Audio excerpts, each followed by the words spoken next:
Bonjour à tous, mes chers abonnés, mes chers élèves franco-main biof. Bienvenue dans cette nouvelle capsule. Toujours le chapitre 2, les facteurs édaphiques ou bien les facteurs pédologiques et leurs relations avec les êtres vivants. On est dans la partie les caractéristiques physiques du sol. Si vous vous rappelez très bien, la dernière fois, on a parlé de la structure, on a parlé de la texture du sol. C'est quoi la texture du sol? Cette définition que vous devez retenir, que vous devez apprendre par cœur. Il reflète quoi? La texture du sol, il réfère à la proportion du sable, à la proportion de limon, à la proportion d'argile contenue dans le sol. On avait aussi l'expérience qui nous permet de déterminer la texture du sol, l'expérience ou bien la manipulation de la décontation.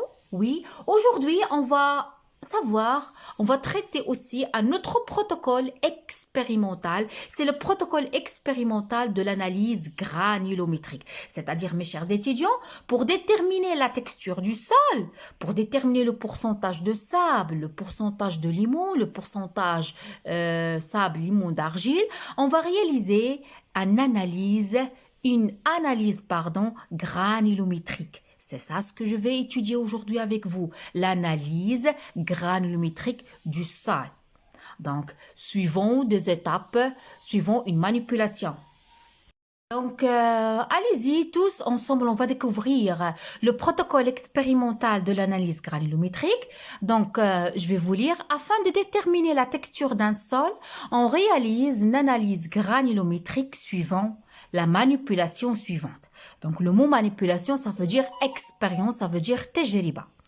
Prendre 100 grammes d'un échantillon du sol, donc on va peser 100 grammes d'un échantillon du sol, on va le tamiser. Ça veut dire quoi le tamiser? C'est-à-dire on va le faire passer à travers un tamis. Comme vous voyez ici, on a des tamis à maillons de différentes tailles. C'est-à-dire le tamis, mes chers étudiants, باللغة العربية الغربال. Les filles, lorsqu'on prépare le pain, on tamise notre farine. Donc, c'est ça les tamis, comme vous voyez ici. Différents tamis qui ont ici des maillons, des ouvertures dont le diamètre il est différent. يعني عندنا هنا مختلف عينة من مجموعة من الغرابيل اللي الأقطار ديالها les diamètres ديالها sont variables de plus petit vers le plus gros. Donc, on prend 100 grammes d'un échantillon du sol et on va la tamiser à 2 mm de maille pour récupérer la terre fine. Parce que ce qui nous intéresse, c'est la terre fine. Puis, on va faire la destruction préalable de la matière organique à l'eau, oxygénée à froid puis à chaud. Parce que nous, on n'a rien à foutre avec la matière organique. Donc, on doit se débarrasser de cette matière organique. Comment? Par rinçage à l'eau oxygénée H2O2 pour éliminer cette matière organique. Puis aussi, on va détruire tout ce qui est trace de la matière calcique, tout ce qui est trace des éléments calcaires, la destruction des éléments calcaires par l'ajout de l'acide chlorhydrique. Une fois qu'on a fait toutes ces étapes-là, on va faire un lavage à l'eau distillée, puis asséchage à l'étuve. Donc, séchage à l'étuve. L'étuve, c'est un petit four, c'est comme un micro-ondes pour sécher notre terre. Puis, on fait un tamissage en utilisant une colonne de tamis à maillons de différentes tailles, de 200 micromètres à 2 micromètres, figure A et B. Donc, voilà mes chers étudiants, voilà, je vais faire rapprocher, si vous voyez avec moi. Ça, c'est une colonne à tamis. C'est une tamiseuse de laboratoire. Comme vous voyez, je vais vous montrer, pardon, attendez. Voilà. C'est une colonne de tamis.